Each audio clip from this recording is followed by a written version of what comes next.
All right. So what's up, everybody, man? So we back. I know I've been gone for a minute. I had a couple of things I had to take care of, man. I had this huge project that I was working on, man. I got that shit all squared off. So I'm kind of getting back into my regular routine, right? And I took a little break away from YouTube and boxing, bro. I actually took away from a break away from boxing because I was super busy.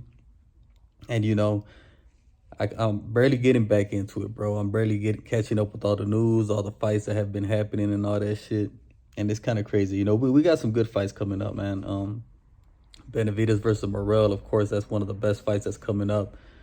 They haven't put the date out there yet, and there's rumors that they might put Gervonta in the undercard of that fight, which I ain't too sure how true that is. I'll do a little bit more research and get back to y'all on that one.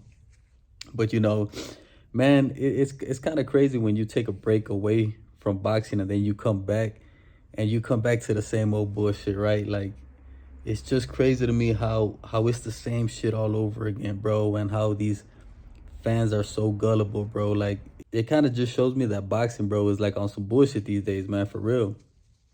You know what I'm saying? I don't know if you guys remember, a while back I had came out and I dropped a video talking about the four kings at 175, right? And I dropped some names out there, the best candidates that I thought that we could put up there as the four kings at 175. I mentioned Beterbiev, Bivol, Benavidez, and Morrell, as these were possibly going to be the guys to face off with each other to bring us the best fights, to get 175 lit. And, of course, that video got a lot of hate, a lot of people talking shit, as most of my videos do, bro. They get a lot of hate in the beginning.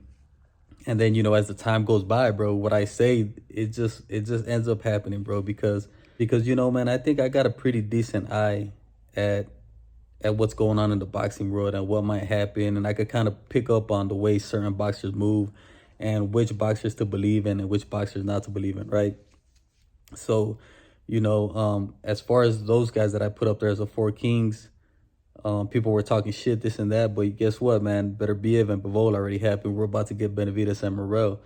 So I think, like I said, that's the beauty about time, bro. That's the beauty about all this shit. Time will pass and the truth will come out, right? So, I guess now we could all agree that those are the four kings at 175, right? These are the guys that are kind of bringing boxing back a little bit. But what's crazy is, like I told y'all, bro, I took a break away from this shit and I come back to the same shit. And I'm just like thinking, like, how in the fuck are we still talking about Canelo up here at 175? How are people still trying to throw Canelo in the mix and mention him with these real fighters up here at 175, right? It's just crazy to me, bro. And what's even crazier is how gullible the fans are, man. They keep buying into this Canelo bullshit over and over and over again. It's like they just can't pick up on the way Canelo moves, bro, and just the shit that he does. Like, now I'm hearing it everywhere that people are saying that Canelo versus Beterbiev is up next and this and that, which is crazy as hell to me, bro. How you guys could actually believe that Canelo is interested in fighting Beterbiev, bro. Do you guys know what Beterbiev would do to Canelo if these guys were to fight, man? Beterbiev will put Canelo's lights out, bro. He'll be the first one to stop him if these guys were to fight, regardless of how y'all feel about how Beterbiev looked against Bivol. Because I see it everywhere, too, that a lot of people are saying that Beterbiev didn't look good against Bivol. But yet people forget that he was coming off of a knee injury to where he really couldn't train boxing. He had to train more, he had to rehab more, work on that knee more than anything, and of course he was dealing with with the whole mental side of that knee injury, and he went into that fight with a lot of ring rust, right? And he went up against Bivol, bro, a world-class fighter, one of the best out there, the guy that beat Canelo. You know what I'm saying? Beterbiev beat the guy that beat Canelo. And yet I'm seeing it everywhere that people think that Canelo would beat Beterbiev, which is just crazy as hell to me, man. I just really don't know how people come up with conclusions like this, But, I'm here to tell you guys, man, that Beterbiev and Canelo is not going to happen, bro. Canelo is not about that life, man. Canelo hasn't been about that life for quite some time now. And for you guys to think that he's actually going to come out here and fight Beterbiev, man, come on, man.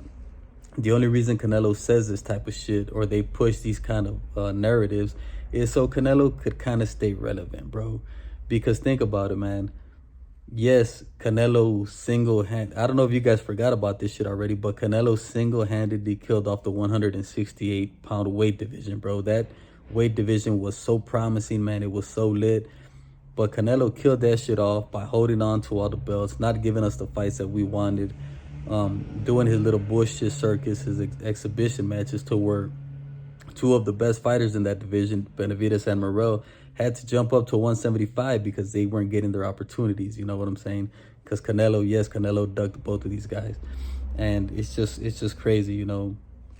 So Canelo knows, he kind of knows that 168 is dying off, and he sees everything that's happening at 175, how people are talking about these real fighters up here getting these great fights in, and he feels left out, man. So what does he do? He comes out here and he talks all this nonsense about that, yeah, he might possibly fight Beterbiev, Babo, and this and that, bro, just so he could stay relevant, bro. That's the only reason this guy's doing it, man. But as far as Canelo fighting Beterbiev next, stop it, man. I mean, it's crazy as fuck. And not just that, bro. There's people out here actually saying that Canelo, like I said, that Canelo would beat Beterbiev, which is even crazier to me, bro. Like I said, I don't know where people come up with these conclusions, but it's just sad, and it's kind of pathetic, bro. Like I said, how gullible the fans are. You know, Canelo's next fight, bro, is probably going to be like Eubanks or some shit like that, right? Or a Caleb Plant rematch. Some shit like that, bro. You guys, when Canelo announces his next fight, you guys are going to be disappointed all over again.